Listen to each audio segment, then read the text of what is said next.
Wanita itu dianggap rendah, bahkan diculik dari desa-desa atau rumah-rumah mereka. Perempuan itu hanya di dapur dan di kasur gitu. Efek samping yang ditimbulkan itu tadi seperti yang aku singgung itu gak main. Kekerasan tersebut itu kita malah korban disalahkan, korban di masalah disalahkan atas bajunya lah, atas apa kan, padahal itu kan tidak benar. Tapi bukan berarti kita menyebut korban.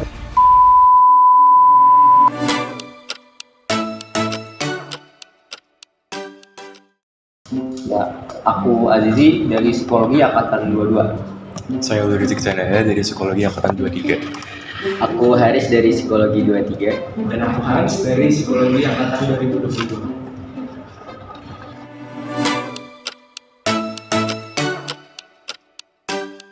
Kalau dari saya sendiri tuh kenapa perempuan itu rentan menjadi korban kekerasan tuh mungkin adanya stigma-stigma di masyarakat terkait perempuan itu lebih lemah dari laki-laki dan sebagai macam. Kalau dari aku mungkin karena ada budaya patriarki yang merasa bahwa laki-laki itu lebih kuat, lebih hebat daripada perempuan.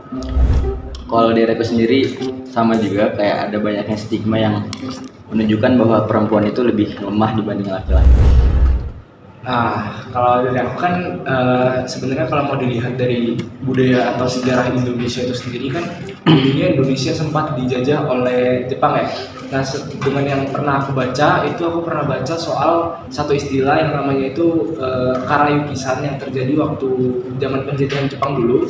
Nah, itu wanita itu dianggap rendah, bahkan diculik dari desa-desa atau rumah-rumah mereka itu untuk dijadikan sebagai pekerja seksual secara paksa. Jadi mungkin hal itulah yang menjadikan sejarah atau budaya-budaya di Indonesia itu sendiri yang melihat hal itu udah biasa pada zaman dahulu yang mungkin terbawa sedikit demi sedikit ke zaman sekarang, tapi yang sudah dengan pemikiran yang lebih dewasa atau lebih terbuka akan kesetaraan itu sendiri.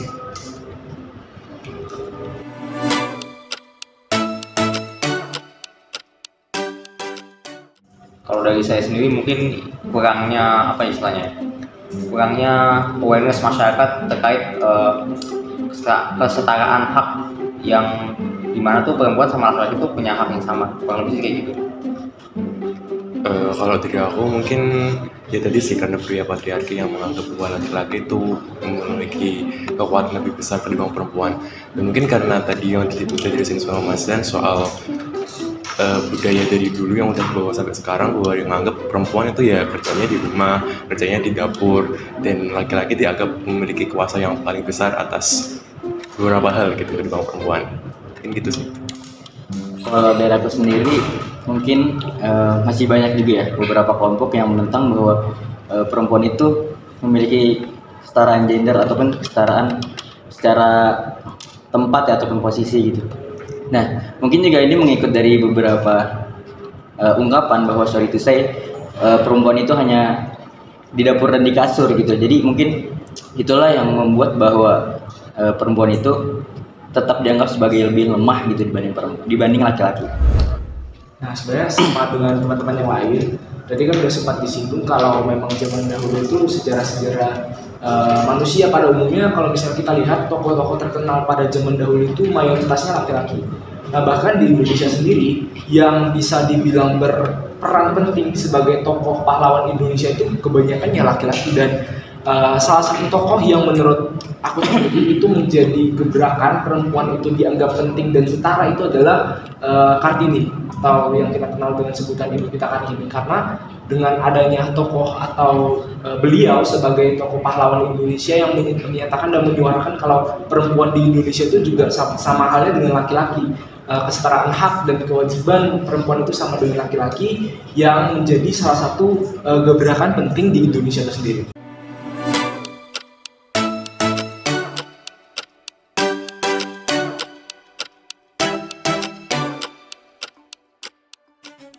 Kalau dari saya sendiri sih untuk rasa khawatir sih ada, cuma dengan adanya lembaga-lembaga yang berdiri saat ini yang memang tugasnya untuk mencegah terjadinya sebuah kekerasan di kalangan perempuan itu istilahnya bisa meredakan sedikit kekhawatiran saya sih. Kalau dari aku sendiri rasa khawatir pasti ada ya, ketika aku sendiri membayangkan apabila ibu aku sendiri menjadi tindak kekerasan ataupun dari korban kekerasan itu sendiri ya. walaupun yang tadi udah disebutkan bahwa ada beberapa lembaga yang berfokus terhadap perlindungan perempuan gitu ya, akan tetapi masih banyak ketika dalam penyelesaiannya itu ada miss yang dimana tuh itu jadi tidak efektif, jadi tidak optimal secara perlindungan untuk perempuannya sendiri gitu. Kalau di arah aku kekhawatiran pasti ada ya, apalagi banyak orang yang merasakan mengalami kekerasan itu tapi tidak dilaporkan, dibungkam oleh orang-orang yang melakukan kekerasan itu. Jadi kekhawatiran akan kekerasan ini masih banyak, dan apalagi tindakan-tindakan para pemimpin itu masih belum terlalu bagus untuk menangani kekerasan ini terhadap perempuan gitu. Itu dari aku. Kalau aku juga sama sih dengan teman-teman yang lain, karena kekhawatiran terutama konteksnya dalam kekerasan seksual kepada perempuan itu merupakan satu hal yang cukup rentan terjadi di masyarakat, dan aku juga mengenal beberapa orang yang pernah mengalami hal tersebut, dan itu efek yang dihasilkan atau efek samping yang terjadi pada orang itu nggak main-main gitu. Jadi secara mental, secara fisik itu mereka bisa aja mengalami trauma yang berlebihan, dan juga mengalami trauma yang memang membuat mereka itu ya takut untuk melakukan atau melihat lawan jenis gitu, karena pada konteks itu adalah yang melakukan hal tersebut pada perempuan itu adalah laki-laki dalam konteks itu. Dan sebenarnya setuju juga sama yang Haris catain tadi, kalau lembaga-lembaga juga sebenarnya udah berusaha semaksimal mungkin supaya ya masalah kekerasan seksual ini dapat diatasi dengan baik, tapi pada akhirnya tetap saja ada oknum-oknum yang melakukan kekerasan seksual dengan alasan atau dengan rasionalisasi tidak dapat mengontrol diri mereka.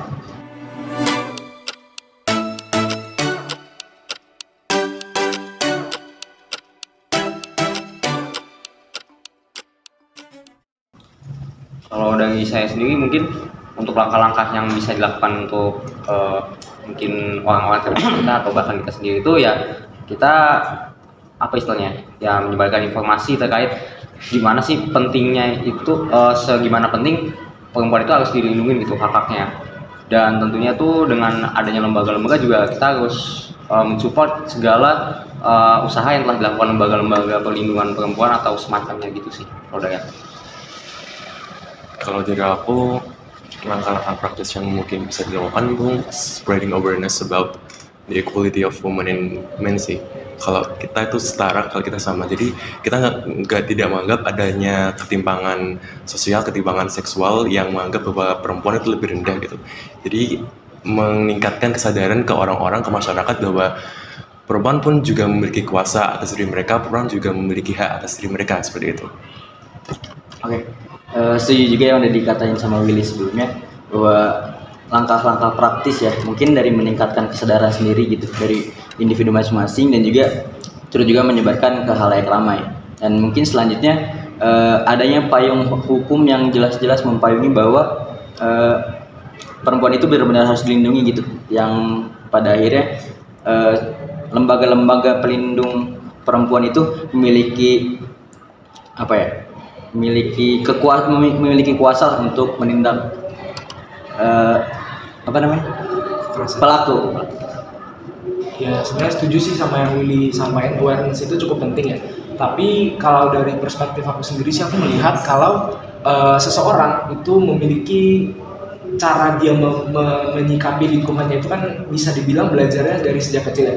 Nah mungkin kalau misalnya dari aku sendiri melihat studi atau edukasi seksual terutama kepada anak-anak itu cukup tabu kalau di Indonesia itu bisa ditingkatin lagi untuk edukasinya itu sendiri, karena kalau kita melihat ketika edukasi itu cukup, ketika edukasi itu berkualitas untuk anak-anak sejak dini, maka menurut aku ketika mereka memang sudah beranjak dewasa ataupun remaja itu mereka bisa tahu sih bagaimana cara kontrol diri, cara hal-hal kekerasan ini seharusnya tidak boleh dilakukan dan melanggar norma dan etika yang ada pada masyarakat atau bahkan bisa menghancurkan hidup seseorang. Jadi pada kesimpulan itu adalah bagaimana sih kita bisa menerapkan atau bagaimana badan-badan yang bergerak dalam edukasi atau mungkin dalam bidang-bidang yang menanggulangi kekerasan itu bisa menerapkan awareness tadi yang sempat disampaikan oleh Willy itu sejak mereka kecil. Jadi sejak mereka berkembang dari masa kecil, masa anak-anak sampai nanti mereka dewasa, mereka bisa tahu dan aware dengan hal itu.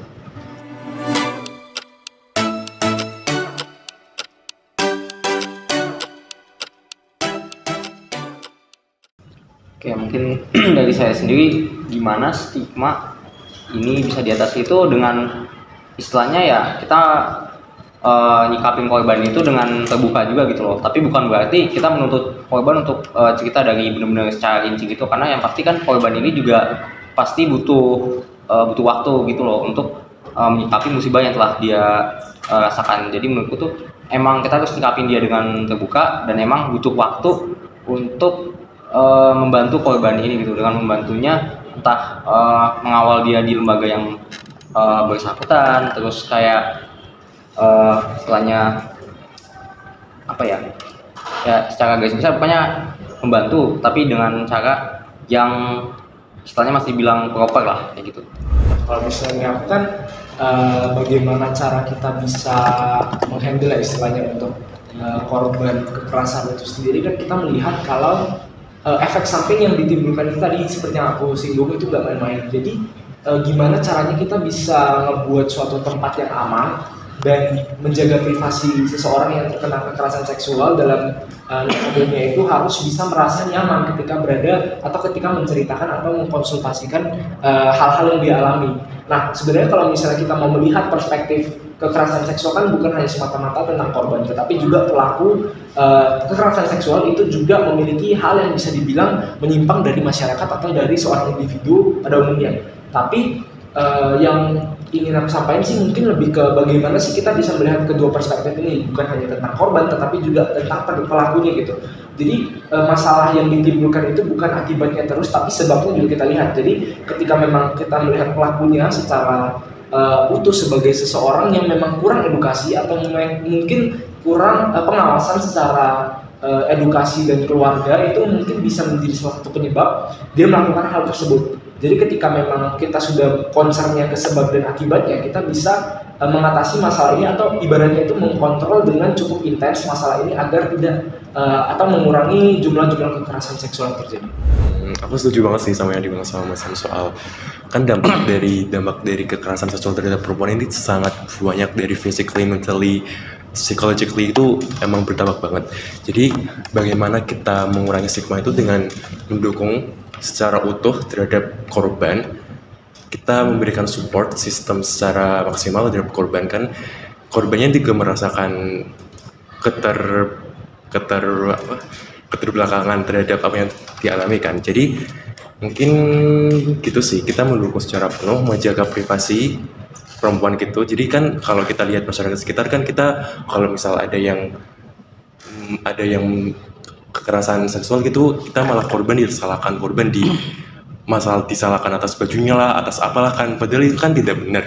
Jadi balik lagi ke perspektif tadi yang pelakunya, kita lihat sendiri pelakunya dari latar belakang dari pelakunya itu kayak gimana. Jadi kita bisa melihat kondisi dari kedua sisi dan menyeimbangkan antara kedua pihak, tapi tidak menuntut, tetap mendukung terhadap pihak perempuan yang sudah dilecehkan, disalahkan gitu ya. Oke.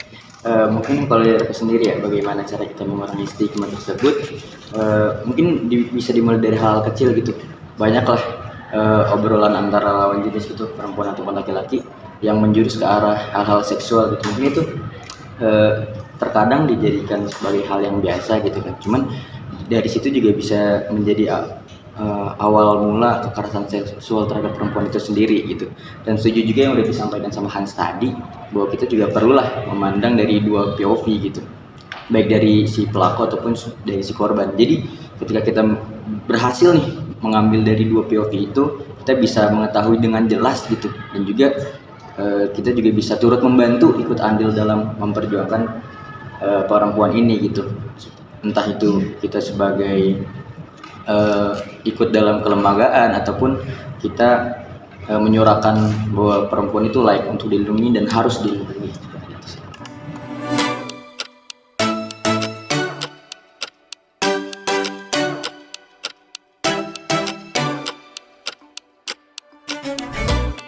Kalau dari aku sih mungkin kata-kata untuk korban kekerasan itu tidak apa-apa untuk merasa kalian membutuhkan bantuan orang lain dan untuk merasa kalian membutuhkan support dari orang lain, karena kalian itu berarti untuk diri kalian sendiri, untuk orang di sekitar kalian, dan untuk keluarga kalian.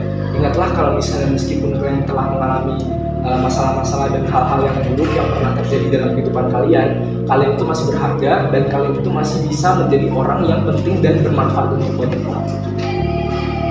Kalau dari saya sendiri mungkin ya, kalaupun kalian telah menjadi korban, kalian gak apa-apa, kalian memang butuh waktu ya untuk memulihkan diri, tapi jangan lupa untuk ya menggantikan diri juga untuk melaporkan pada lembaga atau pihak yang berwajib, karena pada dasarnya pun sebuah masalah yang telah kalian lalui itu juga kalian sendiri yang bakal ngadepin itu, dan menurut saya juga itu bisa jadi sebuah tahap untuk menggantikan diri kalian untuk membuka diri gitu, ataupun istilahnya menggalangkan kebenaran, kalau lebih seperti itu. Jadi jangan takut. Kalau dari aku mungkin berani untuk mengungkapkan apa yang benar sih, berani untuk menguakkan apa yang benar, apa yang menurut kalian benar, dan jangan ragu buat terus terang apa yang terjadi kepada pihak orang-orang yang kalian percaya gitu, karena kalian gak sendiri, kalian punya banyak orang-orang yang mendukung kalian. Jadi jangan takut, jangan pernah merasa kalian kotor atau apalah, karena kalian punya hak sebagai wanita, sebagai perempuan Indonesia yang patut disayangi. Ya aku singkat aja, berani bersuara, kalian tidak sendiri. Tepuk tangan dulu dong.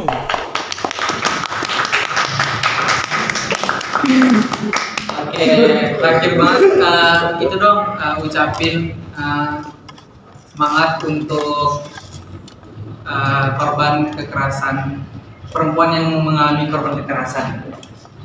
Semangat ya, kalian pasti bisa kok. Semangat.